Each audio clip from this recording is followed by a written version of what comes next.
약관에 관한 설명이다 그랬어요. 자, 이 계약은 의사표시가 몇 개입니까? 두 개입니다. 두 개의 의사표시가 내용도 일치하고 96페이지로 갈게요. 내용도 일치하고 상대방도 일치하면 성립하는 법률행위를 계약이라고 하죠. 근데 이 계약은 두 개의 의사표시가 진짜 의사표시로서 상대방에게 청약을 하고 또 상대방이 승낙을 해서 성립하는 경우도 있지만 똑같은 내용의 계약을 불특정 다수와 계속적으로 반복적으로 오랜 기간 동안 체결하기 위해서 계약의 내용을 미리 정해놓는 경우도 있고요. 이 미리 정해놓은 계약을 맨날 얘기하기 좀 그러니까 또 부동문자로 인쇄해서 가지고 있는 경우가 있어요. 이걸 뭐라고 얘기하냐면 약관이라고 하는 거예요. 그러니까 약관이라고 하는 건 계약의 내용은 많고 또 똑같은 내용을 계속적으로 반복해서 계속해서 체결할 목적이 있는 거예요. 그럼 그걸 매번 얘기하기 어려우니까 그때 종이에다가 적어놓고 올 때마다 상대방에게 설명을 해주고 계약을 체결하는 경우가 있거든요. 그렇게 정해놓은 걸 뭐라 그래? 계약의 내용을 약관이다 라고 얘기하고요. 약관에 의해서 계약이 성립된다는 얘기는 약관 자체를 뭘로 보면 되죠? 청약으로 보면 되는 거예요. 근데 그 약관의 내용 굉장히 많잖아요. 그러니까 계약을 체결하면서 그걸 약관을 만든 사업자가 고객에게 설명을 해야 돼요. 고지 설명해야 되는데 모든 걸 다 설명할 필요는 없고 계약서에 너무 일반적인 내용까지 다 설명할 필요는 없고 상대방 이해관계에 영향을 미치는 요소들이 있죠. 상대방 권리취득이나 의무부담에 관한 내용 있잖아요. 이런 것만 설명을 해야 되고 이런 걸 설명하지 않으면 계약의 내용으로 포함시킬 수 없어요. 아시겠죠? 이게 약관 해석의 이제 원칙이 5가지 정도 원칙이 있어요. 개수작 축통이다라고 해서 있는데 그거는 이제 우리 본 수업할 때 시험에 잘 나오긴 나오는데 여기서 이제 빼버렸으니까 약관에 의한 계약은 나중에 우리 본 수업할 때 다시 한번 설명하기로 하고요. 그 다음에 96페이지 약관에 관한 설명 틀린 거예요. 고객에게 부당하게 불리한 약관 조항. 보세요. 약관을 내가 만들면서 나한테 유리하게 만들까요? 고객에게 유리하게 만들까요? 나한테 유리하게 만드는 거지 고객한테 유리하게 만들어줄 이유가 없죠. 그러려면 계약 안 하는 거죠. 그러니까 고객에게 유리한 조항도 넣어야 되는데 너무 불리한 조항을 많이 넣어놨답니다. 그럼 그건 무효가 돼야 되겠죠. 그래서 고객에게 부당하게 불리한 약관 조항은 불공정 약관 조항으로서 무효로 하고요. 약관이 당사자를 구속하는 근거는 그 약관이 법규범이나 법규범적 성질을 가지기 때문이 아니죠. 법규범이나 법규범적 성질을 가지려면 국회의 동일 과정을 거치거나 아니면 공무원들이 작성을 했어야 되죠. 그런데 이건 개인끼리 작성하는 건데, 그죠? 미리 계약의 내용을 정해서 서면으로 만들어 놨다는 것 뿐이잖아요. 그러니까 이거 자체는 법규범적 성격을 띠는 게 아니야. 그럼 왜 당사자를 구속할까요? 당사자를 구속하는 이유는 당사자가 그 내용을 보고 우리 이거 계약으로 내용을 하고 이행합시다. 지킵시다. 이렇게 얘기를 했잖아요. 그래서 이게 당사자를 구속하는 근거가 되는 거예요. 자, 그다음에 사업자가 상당한 이유 없이 자신이 부담하여야 할 위험을 고객에게 이전하는 내용의 약관 조항은 무효가 될 수밖에 없습니다. 이건 무효가 되는 거고요. 설명 의무가 있는 약관 내용이 설명되었다는 점은 약관 내용을 계약의 내용으로 주장하는 자가 입증해야 한다. 그럼 누가요? 예? 설명 의무가 있는 약관 내용이 설명되었다. 설명 의무가 있는 약관 내용은 설명하지 않으면 무효잖아요. 그럼 설명했으면 유효겠죠? 그러면 결국은 유효다라고 주장하는 자잖아요. 그럼 내가 설명했습니다라고 주장하는 자겠죠? 자, 보세요. 자꾸만 입증 책임에서 이상하게 여기 걸리네.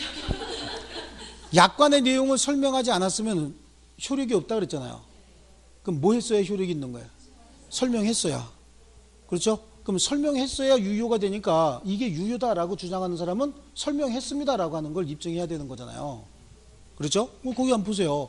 설명 의무가 있는 약관 내용이 설명되었다는 점은 즉 유효라고 주장하는 자는 약관의 내용을 계약의 내용으로 주장하는 자, 즉 효력이 있다고 주장하는 자잖아요. 그렇게 표현했을 뿐인 거예요. 또 골프장 운영회사가 불특정 다수의 회원에게 적용하기 위해서 만든 골프클럽 운영 회칙 중 당사자 권리 의무에 관한 사항은 약관의 성질을 갖는다. 그런데 안 봐도 관계없죠? 이런 걸 답으로 집어넣었다 그러면 큰일 납니다. 이런 건 딱 나오면 여러분 다 골프 치시나요? 안 치는 사람도 있죠? 근데 이걸 답으로 집어넣어봐. 큰일 나죠? 야구방망이 들고 갑니다. 골프채가 아니고. 그래서 이런 건 나오면 딱, 이런 거 답 아니야.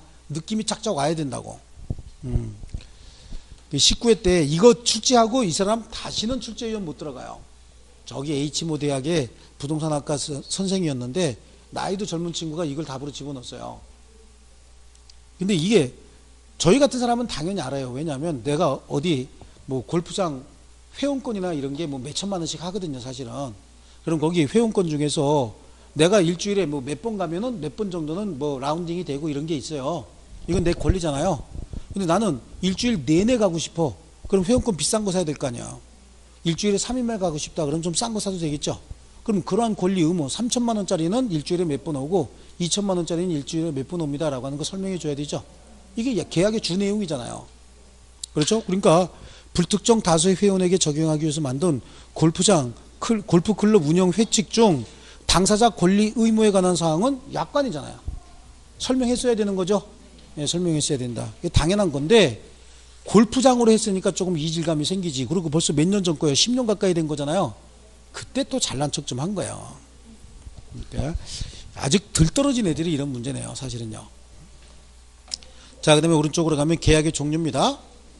계약은, 예약은 채권 계약이다. 이거 맞죠? 언제나 예약은 채권 계약입니다. 전형 계약은 민법전에 있는 계약이죠. 전형 계약 중 쌍무 계약은 다 유상 계약, 쌍육 맞죠? 교환 계약은 요물 계약입니까? 교환 계약이요. 낙성 계약이죠.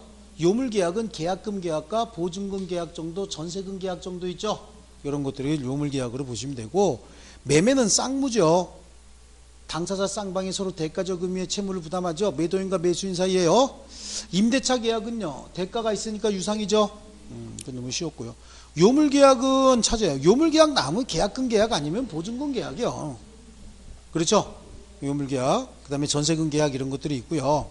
또 편무 계약 중에서 현상 광고도 있긴 있어요.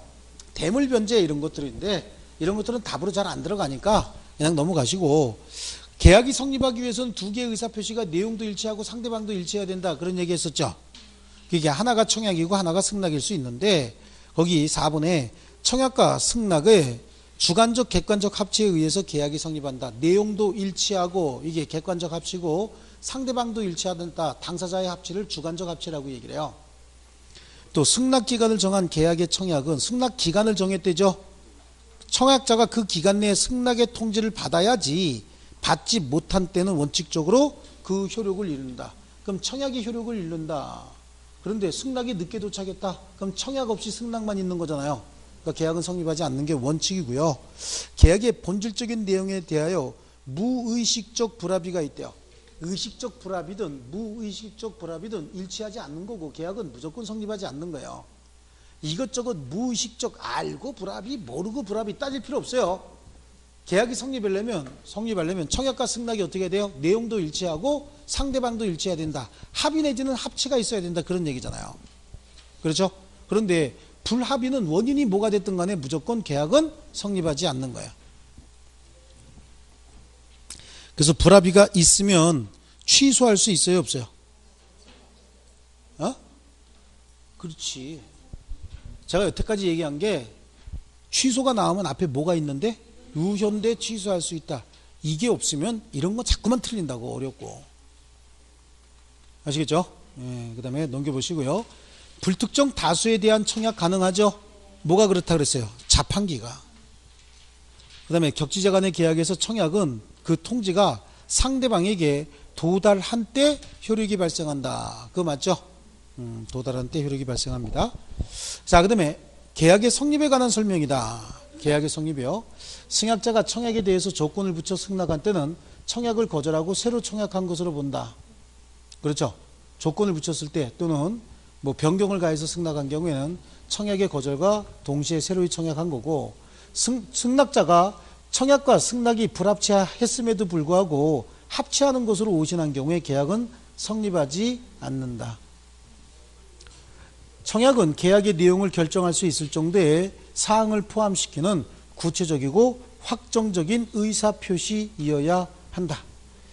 매매계약 체결 당시 목적물과 대금이 구체적으로 확정되어 있지 않았다면 아치고 쌍시옷 들어가야 되죠. 사후에 구체적으로 확정할 수 있는 방법과 기준이 정해져 있어야 되겠죠. 그럼 계약은 성립하는 거예요. 그런데 거긴 정해져 있더라도 계약은 성립하지 않는다 그랬으니까 틀렸죠. 그 다음에 교차 청약에 있어서 양 청약의 의사표시가 동시에 도달하지 않았답니다. 그러면 늦게 도달하는 청약이 도달한 때 계약이 성립한다. 늦게 도달하는 청약이라는 얘기는 하나가 먼저 도달하고 나중에 다른 게 도달한다 그런 얘기잖아요. 그럼 그 말은 양 청약이 모두 도달했다 그 얘기죠. 자, 그리고 이제 6번으로 갈게요. 계약의 청약과 승낙에 관한 설명이에요. 청약과 승낙 또 나오죠. 격지자 간의 청약은 이를 자유롭게 처리할 수 있습니까? 청약은 자유롭게 처리할 수 없어요. 청약이 격지자 간의 청약이다, 뭐 대화자 간의 청약이다. 청약이 있다는 얘기는 상대방에게 도달해버렸다는 얘기예요. 그러니까 자유롭게 처리할 수 없습니다. 또 청약은 상대방의 있는 의사표시이므로 청약할 때 상대방이 특정되어 있어야 되나요? 불특정 다수에 대한 청약도 할 수 있다. 대표적인 게 뭐라 그랬죠? 자판기다. 청약자가 그 통지를 발송한 후 도달 전에 사망했답니다. 발송 후 사망했죠? 의사표시 효력에는 영향 미치지 않습니다. 격지자 간의 계약은 승낙의 통지가 도달한 때 성립한다. 그게 무슨 소리야? 도달하면 보낸 때, 발송한 때 성립하는 거죠. 승낙의 통지가 상대방에게 도달하게 되면 발송한 때로부터 성립하는 거야. 기간 내에 도달했을 때 이런 거 세부적인 걸 잘 기억을 못 하신다. 그죠? 갑하고 을이 계약을 체결하면서 갑이 청약을 했다고. 청약을 하면서 승낙기간을 정해줬어요. 이때까지 승낙해달라고. 내가 승낙의 통지를 발송했다고. 발송해서 기간 내에 도달했어요. 그럼 청약과 승낙이 내용도 일치하고 상대방도 일치하면 계약이 성립해야 되잖아요. 기간 내에 도달하게 되면 언제? 발송한 때. 이때 계약이 성립한다고. 아시겠죠? 요거.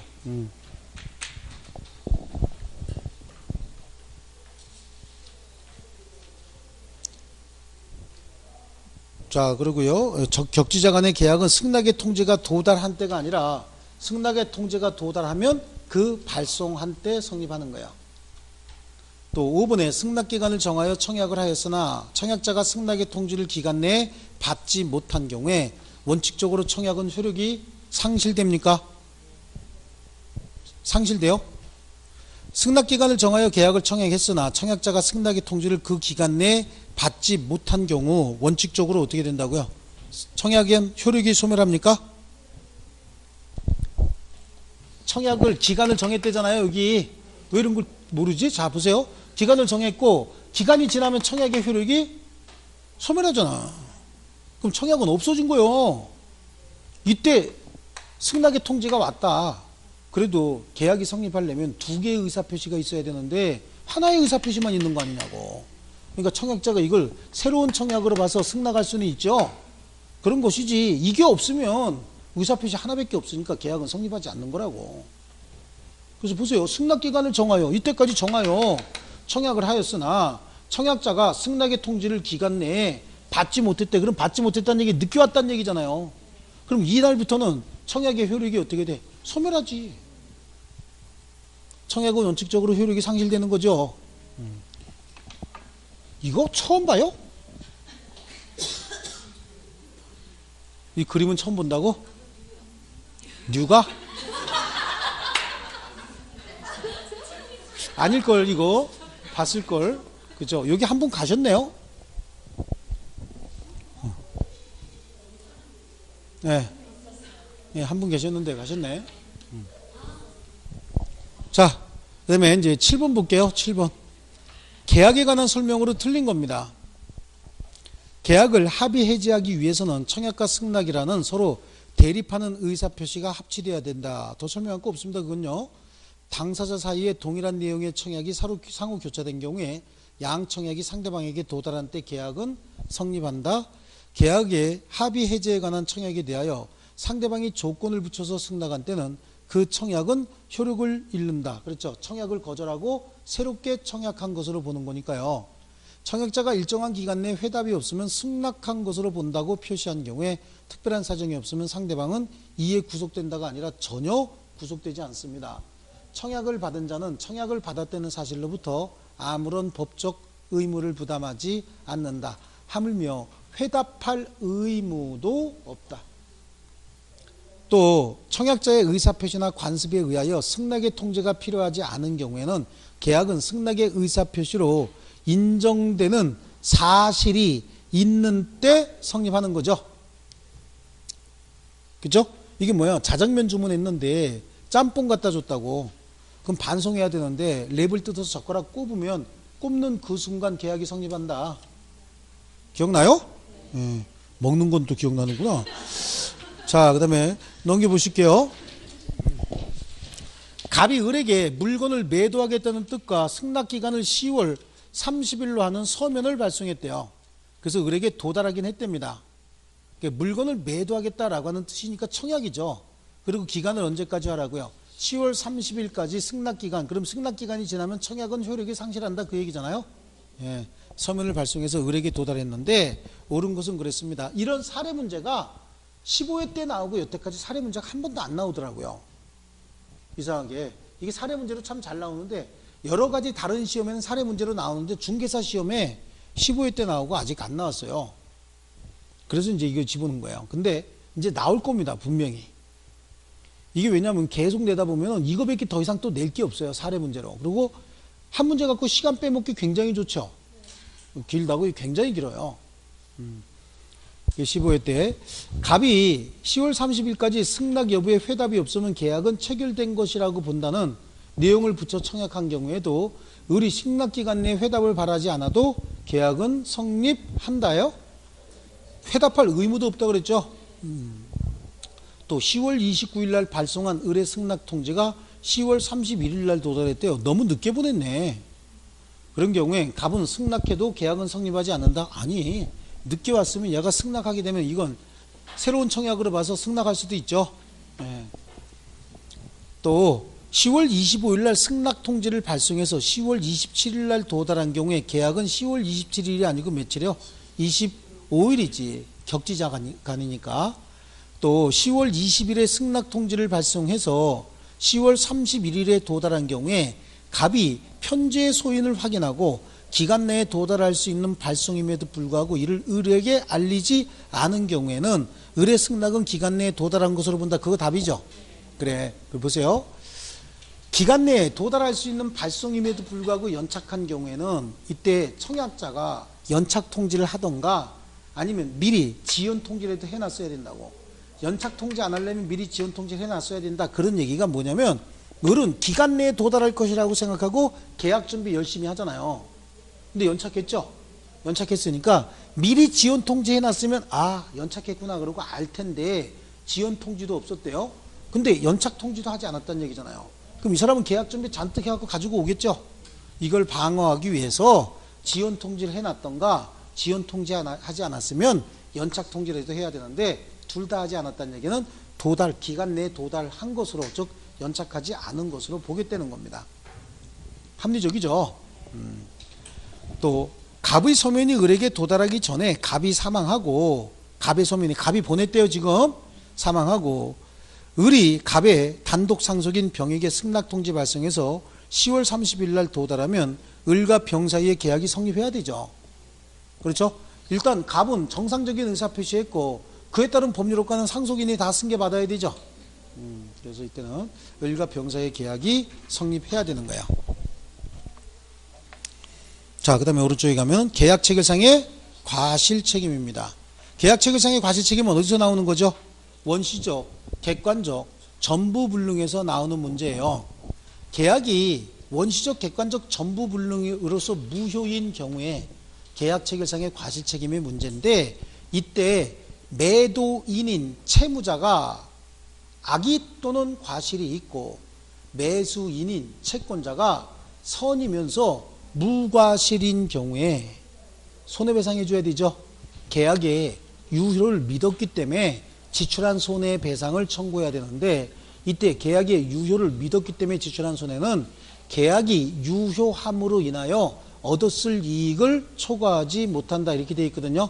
그러면 계약의 유효를 믿었기 때문에 지출한 손해는 네 글자로 뭐라 그래요? 신뢰이익. 계약이 유효함으로 인하여 생겼을 이익은 이행이익.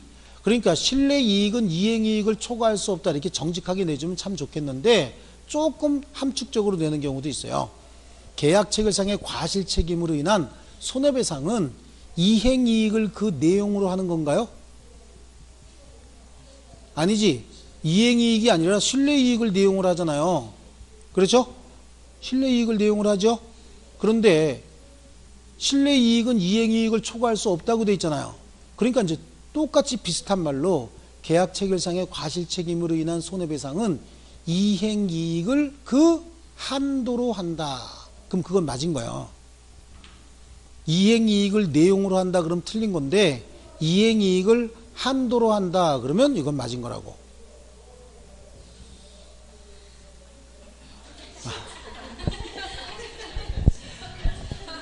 내가 이 가슴이 터지는 느낌이 있는데 신뢰이익을 그 내용으로 한다 그랬잖아요. 예? 근데 신뢰이익은 이행이익을 초과할 수 없다 그랬죠. 그럼 계약체결상의 과실책임으로 인한 손해배상은 신뢰이익을 그 내용으로 한다. 이게 맞잖아. 신뢰이익은 이행이익을 초과할 수 없죠. 그러니까 한도는 어디까지인 거야? 이행이익의 한도니까 계약체결상의 과실책임으로 인한 손해배상은 이행이익을 그 한도로 한다. 그럼 결국은 신뢰이익이란 얘기잖아요. 응이 아니라 이게 나는 정말로 한국어의 참 소중함을 여기서도 많이 이렇게 느끼는데 국어가 잘 안 되는 것 같아. 이거 큰일 났어. 아니 이거 한두 번 설명한 것도 아니고 이건 맨날 여기 가지고 낸다고. 그러니까 이걸 신뢰이익이라고도 하고 이행이익이라고도 하고 다른 말로 계약의 유효를 믿었기 때문에 지출한 손해라고도 하고 계약이 유효함으로 인하여 얻었을 이익이라고 한다고요. 그러니까 계약이 원시적으로 객관적으로 전부 불능인 경우에 이를 알았거나 알 수 있었을 자는 상대방이 선의 무과실인 경우 그 계약의 내용을 믿었기 때문에 지출한 손해의 배상을 청구하되 그 배상액은 계약이 유효함으로 인하여 얻었을 이익을 초과할 수 없다라고 할 수도 있지만 신뢰이익 싹 빼버리고 그 자는 계약이 유효함으로 인하여 얻었을 이익을 한도로 손해배상하여야 한다 이렇게도 낸다고. 안 가르쳐 준 게 아니라 여러분의 국어 실력 때문에 지금 내가 국어를 가르치고 있다니까 민법을 가르치는 게 아니고. 그래서 시간이 자꾸만 이렇게 걸리는 거예요. 그래 진짜 어떡할 때 내가 걱정이긴 해. 근데 이상하게 국어 문제만 나오면 여러분이 틀려요. 근데 민법에서 국어 문제 많이 내요 실제로. 근데 이거 다 어떻게 가르쳐야 될지 참 걱정이긴 해요. 시간 아니야 이거. 시간 갖고 해결되지 않아요. 자, 계약체결상의 과실인데요. 우리 민법은 원시적 불능의 경우에 계약체결상의 과실 책임을 규정하고 있다. 원시적 객관적 전부불능이죠. 계약체결상의 과실을 이유로 한 신뢰이익 손해배상은 계약이 유효함으로 인하여 생길 이익액을 넘지 못한다. 계약체결상의 과실책임은 원시적 불능을 알지 못한 데 대한 상대방의 선의를 유하나 무과실까지 유하지는 않는다가 아니라 상대방은 선의 무과실이죠. 부동산 매매에 있어서 실제 면적이 계약 면적에 미달하는 경우에 이건 일부 불능이잖아요. 그 미달 부분에 원시적 불능임을 이유로 계약체결상의 과실책임을 물을 수는 없다죠. 계약체결상의 과실책임은 원시적 객관적 전부 불능의 문제인 것이고 일부 불능의 경우에는 수량부족 일부 멸실이라고 하는 뭐가 있어요? 매도인의 담보 책임을 물을 수 있는 거죠. 또 건축공사의 대가로 임야 사용권을 부여하기로 약정하였으나 임야 사용권이 원시적으로 이행 불능이라는 얘기는 내가 공사해줘도 처음부터 받을 게 없었다는 얘기잖아요. 이거 원시적 불능이죠. 그럼 계약체결상의 과실책임을 이유로 손해배상 청구해야 되겠죠. 그러면 이행이익을 한도로 청구해야 되죠. 한도로 이행이익을 한도로 청구해야 되죠. 네. 자, 그 다음에 10번 계약 교섭이 부당 파기인데 이 계약 체결상의 과실책임은 계약이 교섭 단계에서 부당하게 파기된 때도 적용하려고 하는 거예요. 계약 교섭 단계에서 상대방을 보호할 의무 있는 자가 상대방을 보호하지 않아서 상대방에게 신뢰 손해가 생겼다는 거예요. 계약이 교섭될 것이다, 성립할 것이다 라고 믿고 지출한 손해가 있으면 그 손해는 실내이익이죠. 실내이익에 손해배상을 해줘야 되긴 되겠는데, 손해배상을 요구하려면 법적인 근거가 있어야 되는 거예요. 불법행위였다든지 채무불이행이었다든지, 이게 아니면, 불법행위나 채무불이행이 아니면 여기서처럼 손해배상을 청구할 수 있다라고 하는 근거가 있어야 되는 거예요. 항상 손해배상은 아무한테나 가갖고 손해배상 이렇게 못하는 거예요. 너는 나에게 손해배상 해줘야 된다. 왜? 네가 나한테 불법행위했다, 아니면 네가 나한테 채무불이행을 했다. 이게 손해배상의 근거고, 불법행위도 채무불이행도 아닌데 손해배상을 청구하려면 법에 535조 계약체결상의 과실책임이 너한테는 있다, 이렇게 해야 되거든요. 근데 계약 교섭 단계에서 상대방 보호 의무가 있는 자가 그 의무를 위반해서 상대방을 보호하지 않고 계약을 부당하게 파기함으로써 상대방에게 손해가 생겼으면, 그때도 상대방은 계약이 성립될 것이라고 믿고 기다렸던 실내이익 손해배상을 청구할 수 있는데, 그 근거를 어디서 찾느냐? 교섭 단계에 적용할 수 있는 법은 없거든요. 그러다 보니까 그때 학자들은 계약 체결상의 과실책임에 실내이익이 있으니까 그거 그냥 확대 적용하자라고 얘기를 하고, 우리 판례는 아니야. 상대방 보호 의무 있는 자가 상대방을 보호하지 않았으면 신의축 위반이고, 민법상 신의축 위반은 불법행위다. 그러니까 불법행위를 이유로 손해배상을 청구할 수 있도록 하자, 이렇게 해놓은 거예요. 아시겠죠? 그래서 불법행위, 우리 판례는 불법행위, 학자들은 계속해서 계약체결상의 과실책임인데, 자, 이게 잠깐만 보세요. 예를 들어서 이게 이제 실제 사례는 사립대학교에서 교직원 모집 공고를 내서 2명을 합격시켰다고, 그 중에서 1명은 발령을 냈고 1명을 대기시키고 있었어요. 그리고 1년 4개월 정도 지나서 더 이상 채용 계획이 없어졌으니까 딴 데 알아보라고 했다고. 그럼 1년 4개월 동안이나 기다렸던 그 직원은 자기가 채용될 것이라고 믿고 기다렸잖아요. 그럼 딴 데 갈 수 있었던 손해가 있죠. 이걸 학개론에서 뭐라고 배웠어? 기회비용이라고 했잖아. 기회비용도 나에게 발생한 손해잖아요. 그럼 손해배상 청구해야 될 거 아니냐고. 손해배상 청구하는데 거기에 적용할 수 있는 민법 규정이 없었어요. 그러니까 결국은 손해배상의 범위는 내가 계약이 체결될 것이라고 믿었기 때문에 지출한 손해, 기회비용 아니냐고. 이게 실내이익인데, 그 실내이익을 청구하려면 근거가 있어야 되는데 근거가 없으니까 우리 학자들은 그러면 실내이익을 규정하고 있는 535조 계약체결상의 과실책임을 적용하자라고 하는 거고, 판례는 그 정도 행위면 불법행위다, 상대방을 보호할 의무 있는 자가 보호하지 않았으니까 신의축 위반이다, 그러니까 불법행위를 이유로 하자, 이렇게 대립했고, 판결은 불법행위라고 판결해 준 거예요. 학자들은 아직도 계약체결상의 과실책임을 적용할 수 있다고 얘기하고. 아시겠죠? 그럼 여기서 이제 물어보면 뭘 물어볼까? 계약이 부당하게 파기된 경우에 관한 설명인데, 판례의 의함이죠. 그래서 당사자 사이의 계약 체결에 대한 신뢰가 형성된 상태의 부당 파기는 불법행위가 될 수 있다. 판례의 태도니까. 또 계약 성립을 기대하고 지출한 통상의 계약 준비 비용은 손해배상으로 청구할 수 있다. 예? 또 계약이 좌절될 수도 있는 경쟁 입찰에 참가하기 위하여 지출한 견적서 작성 비용도 손해배상으로 청구할 수 있을까요? 이건 안 되는 거예요. 이거는 신뢰감이 형성되어 있지 않았던 거죠. 경쟁 입찰에 참석하기 위해서 내가 뭐 견적서 만들었다든지 설계도서 만들었다라고 하는 거예요. 그러면 내가 설계도서 만들어서 입찰에 참가하면 무조건 내가 당첨돼야 되나요? 그건 절대 아니죠. 그러니까 이럴 때는 견적서 작성 비용 등은 손해배상으로 청구할 수 없는 거예요. 또 상대방의 적극적인 요구에 따라서 이행에 착수하고 이행 비용의 지급에 대하여 계약 교섭이 진행되었다면 이행을 위하여 지출한 비용도 손해배상으로 청구할 수 있다.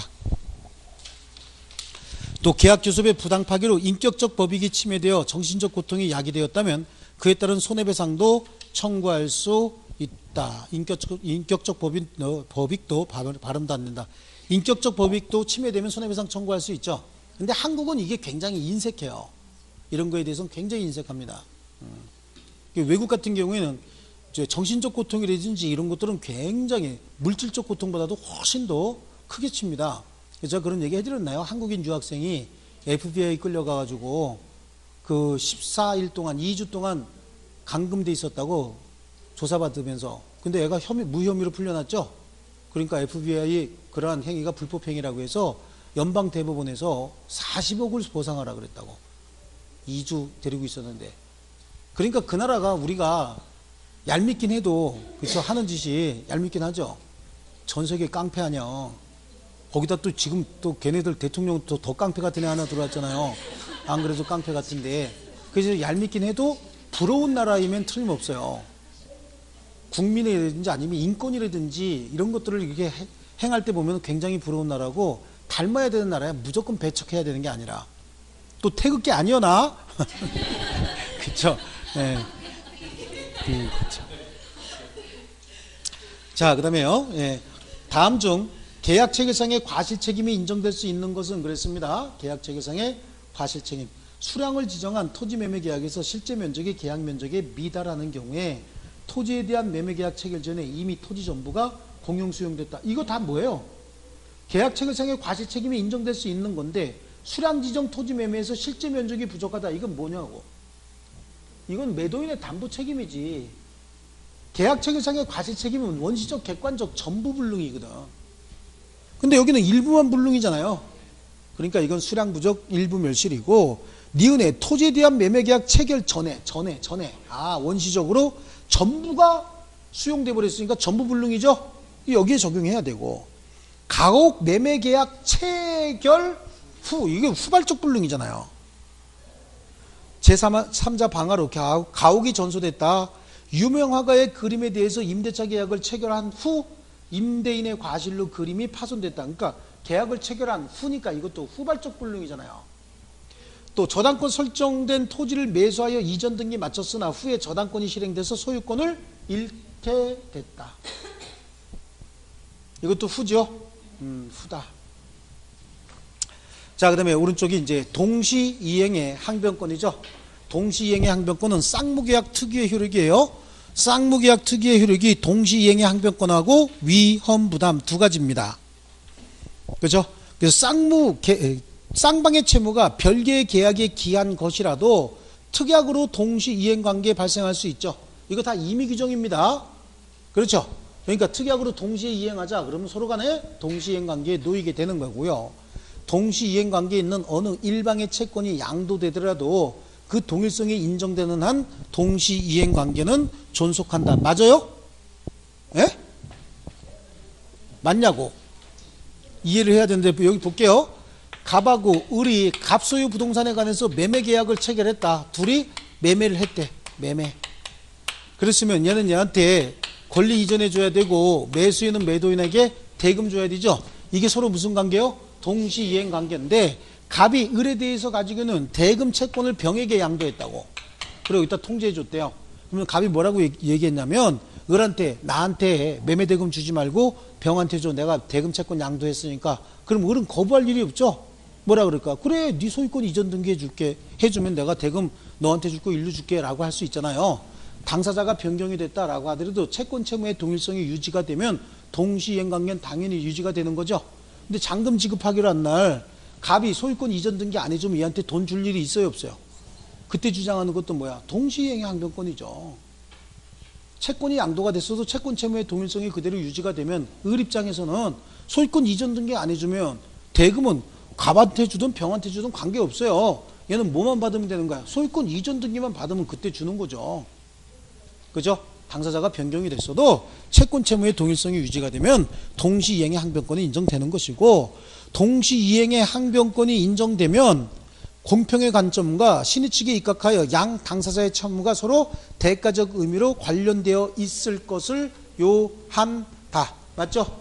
가압류 등기가 있는 부동산 매매 계약에서 특약이 없는 한 매도인의 소유권 이전 등기 의무, 가압류 등기 말소 의무와 매수인의 대금 지급 의무 간에는 동시이행 관계 맞나요? 맞아요? 자, 그 다음에 경매가 무효가 돼서 근저당권자가 근저당 채무자를 대위하여 매수인에게 소유권 이전 등기 말소를 청구하는 경우에 그 말소 의무와 근저당권자의 배당금 반환 의무는 동시이행 관계가 아니다. 자, 우리가 동시이행의 항변권 하면서 반드시 알아야 될 게 네 개가 있어요. 4개. 동시이행 관계가 아니다라고 하는 취재 판례 4개. 이거는 늘 답으로 나와요. 답으로 나오는데, 먼저 피담보 채권의 변제와 담보권 등기 말소 의무는 서로 동시이행 관계가 아니다. 피담보 채권이 소멸하면 담보권 등기는 무조건 무효가 되는 거예요. 두 번째는요, 두 번째 뭐죠? 토지거래허가 구역 내에서 토지거래 계약이 체결이 되면 허가 절차의 협력 의무는 항상 최우선 의무지 매매대금이나 소유권 이전 등기 의무와 동시행 관계가 아니에요. 허가 절차 협력 의무가 무조건 선의행 의무예요. 또 임차권 등기 명령에 의해서 임차권 등기가 격려된 경우에 그 등기 말소 의무와 보증금 반환이 동시행 관계가 아니고 보증금 반환이 선의행 의무죠. 또 경매 절차가 무효가 됐을 때 경락인의 소유권 반환 의무와 배당받은 채권자의 배당금 반환 의무도 동시행 관계가 아니다. 이거 4개는 아마 체크해 준 것 같은데 기억에 불러주기도 했죠. 예, 하나 적어주기도 했고요. 그래요. 그 다음에 그러니까 답이 5번입니다. 말을 빨리 해서 적지도 못했죠. 예. 그 다음에 13번 그래. 기본서에 다 있는 내용인데 뭘. 자, 13번 동시이행의 항변권이 인정되지 않는 계약은 그랬습니다. 동시이행의 항변권은 쌍무계약 특유의 효력이잖아요. 거기 무상소비대차 같은 건 쌍무계약이 아니고 편무계약이죠. 여기는 인정되지 않습니다. 자, 간단하죠? 쌍무계약 특유의 효력이 뭐야? 쌍동위 그래요. 쌍무계약 특유의 효력이 뭐죠? 동시행의 항변권하고 위헌부담이다. 그 다음에 14번 동시이행의 항변권에 관한 설명으로 틀린 건데 쌍무계약이 무효가 돼서 각 당사자가 서로 취득한 것을 돌려줄 때도 동시이행 관계에 있는 것이고 당사자 일방의 책임 있는 사유로 채무 이행이 불능이 돼서 그 채무가 손해배상 채무로 바뀌게 되면 이것도 채권 채무의 동일성이 유지가 되는 거잖아요. 이행 불능이 됐대. 보세요. 이거를 이행해 주기로 했는데 이게 이행 불능이 됐다는 거야. 불능이 됐어요. 그럼 뭐가 생길까? 손해배상 청구권이 생기죠? 그럼 이걸로 손해배상 해줘야 되는데 그럼 이거하고 이거는 뭐야? 채권 채무의 동일성이 그대로 유지가 되는 거잖아요. 이거 대신 이거 받는 거죠? 이게 가치 변형물이라고. 그럼 상호간에 무슨 관계 있어요? 동시이행 관계가 있죠. 자, 여러분이 필기구 들어보세요. 필기구. 그 필기구하고 나하고 이거 서로 간에 어떻게? 교환이 돼야 된다고. 근데 내가 이걸 망가뜨렸어. 그래서 박살이 났다고. 이행 불능이 됐다고. 그럼 대신 손해배상으로 이거 주기로 돼 있다고. 그럼 여러분이 나 그거 줄 때 이거 받아야 줘? 아니면 이거 없이도 줘? 이거 받아야 주잖아요. 그렇죠? 이건 여러분 입장에서 손해배상이죠? 이게 원래 받기로 했던 거고 이게 이행 불능이 돼서 여러분이 가지고 있는 필기구하고 이걸로 받기로 했대요. 그럼 이 손해배상의 이행 의무도 서로 기존의 채권과 동시행 관계 놓이는 거 맞잖아요. 그렇죠? 적으려고 들면은 한도 끝도 없고 적지 말고 머릿속으로 이해하셔야 돼. 이런 거 언제 적으려고 그래? 자꾸 적으면 말 더 빨라지는데. 그렇죠?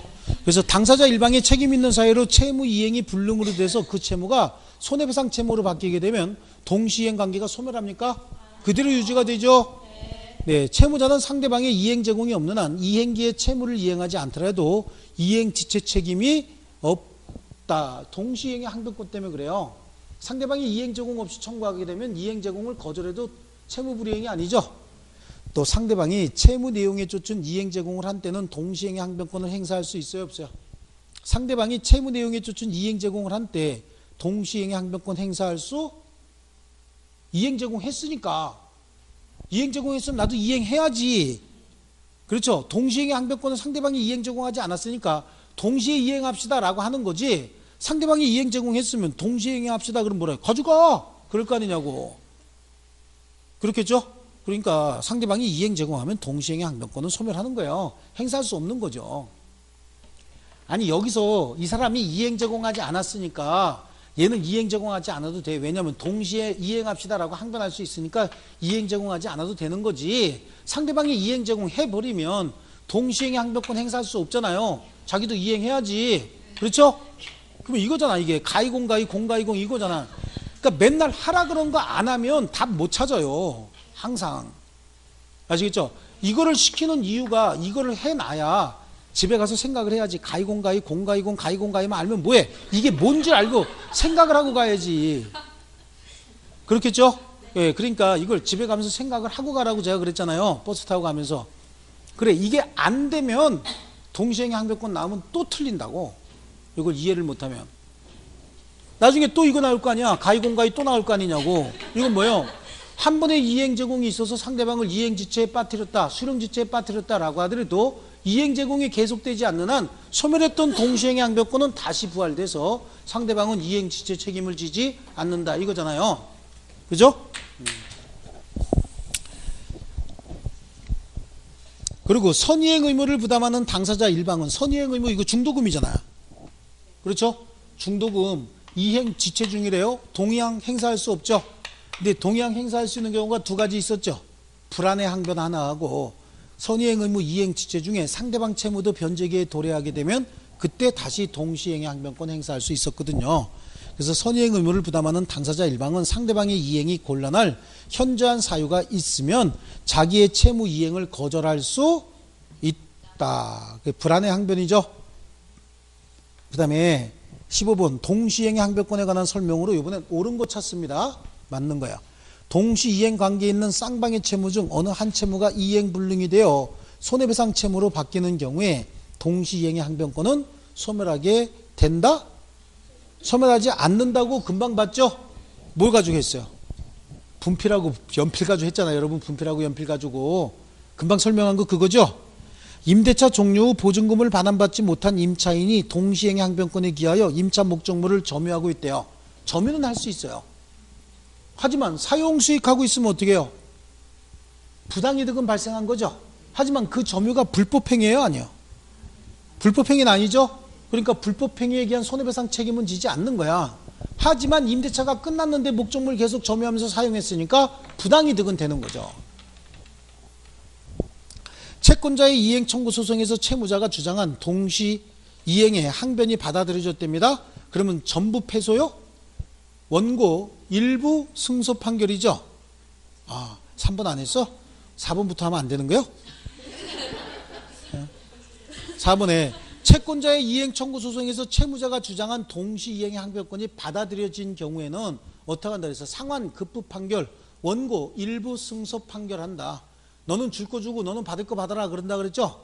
그 다음에 3번에 동시 이행의 항변권은 당사자 주장이 없어도 법원에서 직권으로 고려할 사항은 아니라 그랬잖아요. 당사자가 재판 과정에서 원용한 경우에만 참작한다 그랬어요.